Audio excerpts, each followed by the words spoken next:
Leave and Let Us Go is a 4-year project that I've been working on. It started with Mosul Road, 88 kilometers, which is an 88-kilometer single panoramic image. And then as I was making it, I began to also think to collect the cell phone images from people that I was meeting. And then this has led to an archive of 350,000 images, which has then led to Leave and Let Us Go. So Mosul Road, 88 kilometers, was created through stitching thousands and thousands of images together. What I did was sit on top of a car.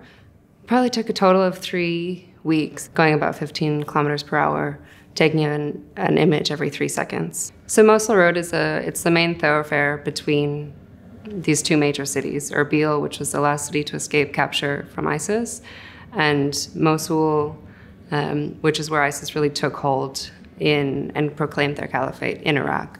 And so finding a way to connect these 2 cities and to really exemplify how close they are, how these different realities can be so on top of each other. We have cell phones, we have archival images, we have collected documents, all of these different things in combination with my images make up this project and make up what I hope is a very intimate portrait of this country. I'm still surprised to this day that people actually gave me their archives.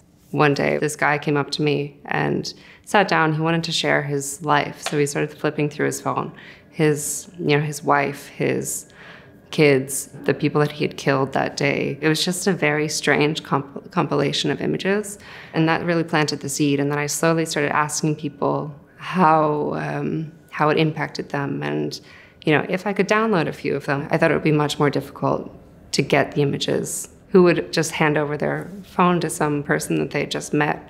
But I think it also shows, the power of wanting your own narrative told. So Leave and Let Us Go is made up of over 50 different participants. I think that Ahmed is one of the ones who has really stuck with me. What's so remarkable about his images are that they really encapsulate this dark humor that Iraqis have, that's developed from being in such close proximity to conflict. I think one of these images, that really stops people in their tracks is of him holding a gun to his head with his 2 kids. And in one of the images, he's got this very stern, straight face, and then in the next frame, he's smiling and his kids are laughing. And it's the thing that, parents say all the time of like, I'm going crazy and da-da-da.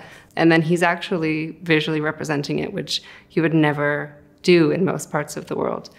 But it's the dark humor, it's the coping with, these different realities that you have.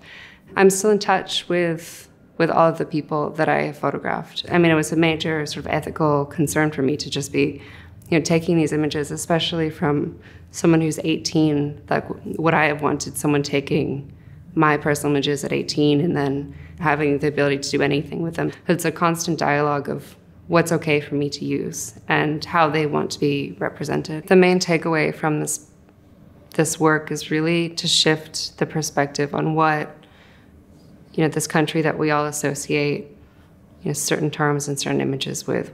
It's a country on its own. It was, one of the first civilizations that we have, and to pull it down to such a small description does a disservice to everyone. So Leave and Let Us Go is not meant to be a counter-reaction to journalism in any way. I really believe that both of these ways of storytelling are important. You can't have one without the other. It's not telling the full story.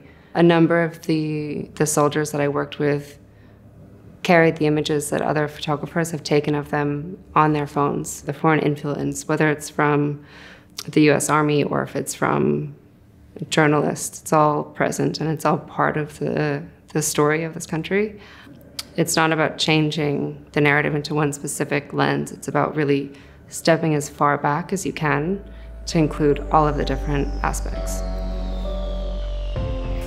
In 2021, it's actually 20 years ago that 9/11 took place and that the war on terror took off. I think it's a very timely moment that we are showing this exhibition now, while the US government has decided to withdraw their troops from the Middle East. The relevancy of this project, Leave and Let Us Go, is not just all the social dimensions it conveys, but also that it perfectly represents what has been deemed the first smartphone war. Millions of people are all documenting with their smartphones. So this has really broadened the representation of a conflict. Having all of these different viewpoints coming together here in this one room is, I think, really remarkable and is saying a lot about the current state of our visual culture.